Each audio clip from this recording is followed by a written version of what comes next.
What? I've had this weird craving for chocolatized dairy products all day.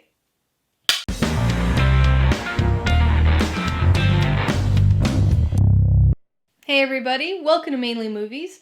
Today I'm going to be talking about the time-jumping 2012 sci-fi comedy sequel, Men in Black 3.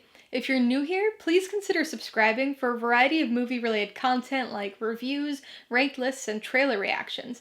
All my reviews include a breakdown of the pros and cons, my rating, and some tailored film recommendations, so be sure to watch through to the end of this video for all of that extra content.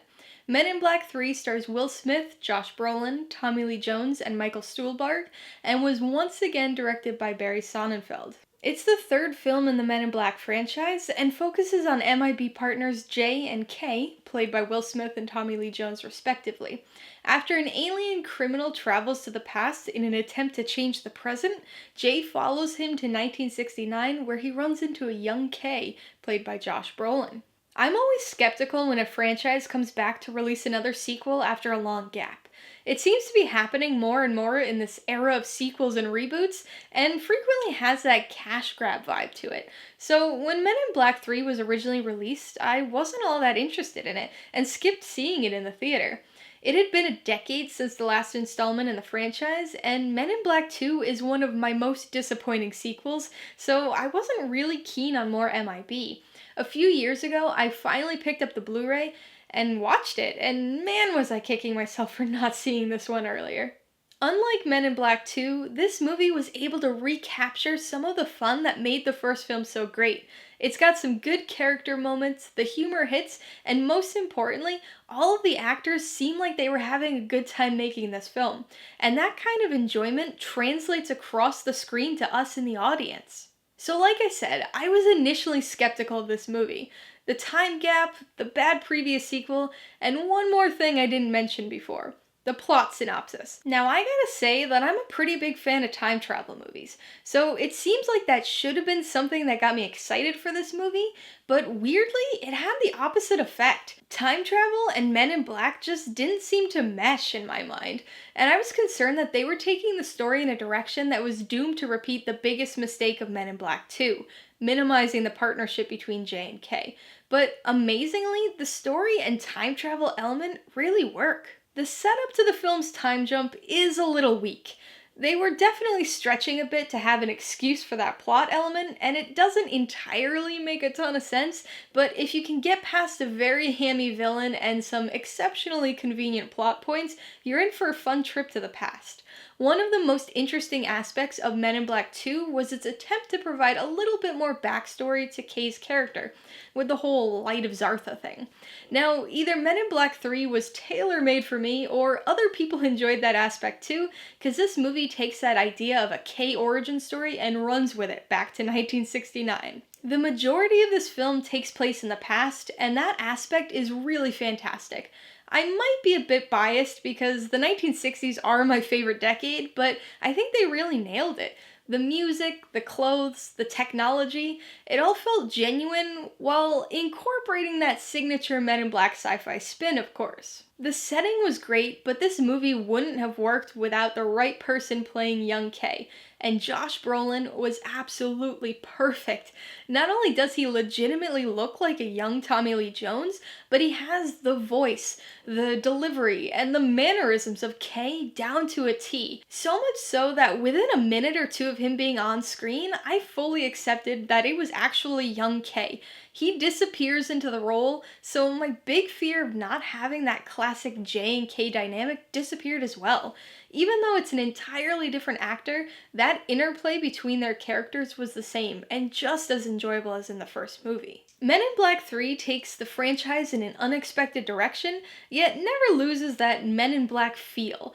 It's got the sci-fi buddy cop comedy element that we all love, but it also brings in themes of fate and time progression too. The character of Griffin is especially interesting in those regards, and makes you think about not only the movie, but your life, as this sequence of convalescing little moments that could have had an entirely different outcome if even one small thing had been different.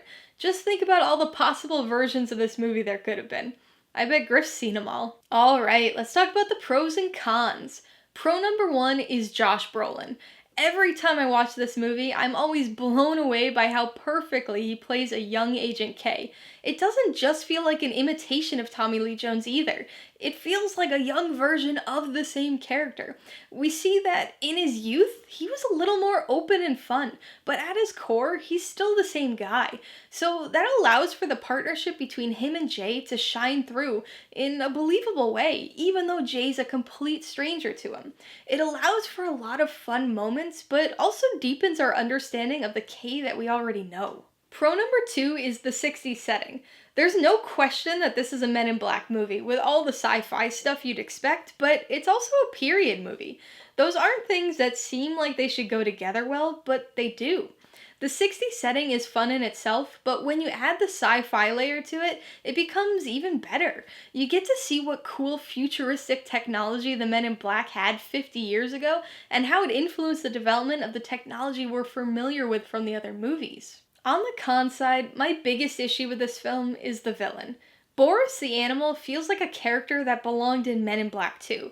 Not because of his design, he's actually kinda cool looking, but because of his personality. He's so over the top in a sorta unintentionally goofy way that it ends up feeling very hammy. He really doesn't seem like he's in the same movie as everybody else. I'm gonna give Men in Black 3 3.5 out of 5 paws. This is a surprisingly enjoyable movie. It combines a 60s aesthetic with the sci-fi elements of a typical Men in Black movie and gives us an interesting story at the same time. And best of all, it's able to recapture the chemistry and fun of the first film. I would recommend Men in Black 3 to fans of the first Men in Black movie. Don't let yourself be dissuaded from seeing this because of the plot synopsis. And if you felt very disenchanted with the franchise after Men in Black 2, give this one a shot because I think you'll be pleasantly surprised. Having a pre-existing emotional investment in these characters definitely helps heighten this movie, but I think fans of time travel movies who want to pop in and just watch this one will still be able to enjoy it. If you liked Men in Black 3, I would recommend that you check out Edge of Tomorrow for some more aliens and time travel. It's definitely more of an action movie than a comedy though. If the secret agency and fate aspects of this movie were appealing to you, you should check out The Adjustment Bureau for a very interesting high-concept thriller. Alright, a couple questions for you guys. Number 1, have you seen Men in Black 3? If so, what'd you think of it? And number 2, what's your favorite franchise-redeeming sequel? Be sure to leave your answers in the comments below so we can get a discussion going. Alright, so if you got some enjoyment, insight, or information out of this review, I'd appreciate it if you'd hit that like button. And if you haven't done so already, please hit subscribe while you're at it so you can see more videos like this. Till next time, this has been Alyssa with Mainly Movies, the way life should be.